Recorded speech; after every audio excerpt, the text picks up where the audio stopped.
Good day, everyone. We are the Group 3, And now we're going to discuss the Module 4 entitled Human Flourishing.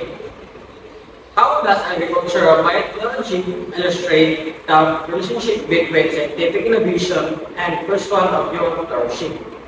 So agricultural biotechnology shows that scientific innovation can advance human flourishing by creating crop resistance to pests, diseases, and environmental stress, boosting productivity and reducing losses to support food availability and agricultural livelihoods.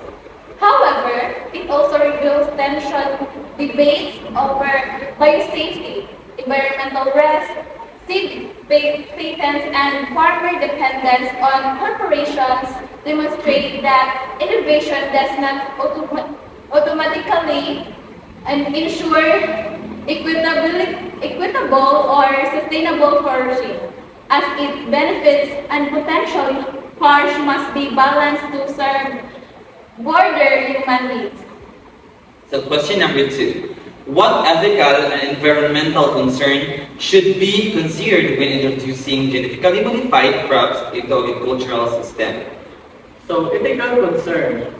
Fair access to GM crops for all farmers, especially smallholders, to avoid exacerbating dependence on biotechnology companies. Number 2. Equity in how benefits are shared, and transparency around seeds patents that may limit farmer autonomy, ensuring decisions prioritize public well-being over corporate interest.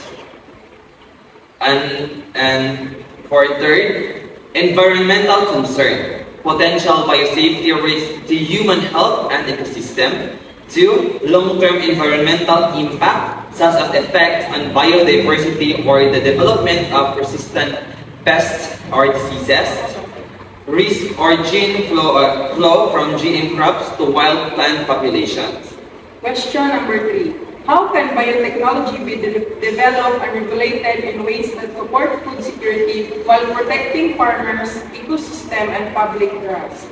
Development focus on crops that address critical food security challenges. Example is tolerance to local environmental stress and ensure farmers have input into research and access to affordable technology. Regulation. Establish independent science-based oversight to assess biosafety and environmental risk. Implement clear rules for seed patients to prevent monopolies and require transparency in labeling and testing. Protection. Mandate long-term monitoring of environmental effects. Integrate biotechnology with sustainable agricultural practices to safeguard ecosystems and build public trust through open communication and inclusive decision-making process.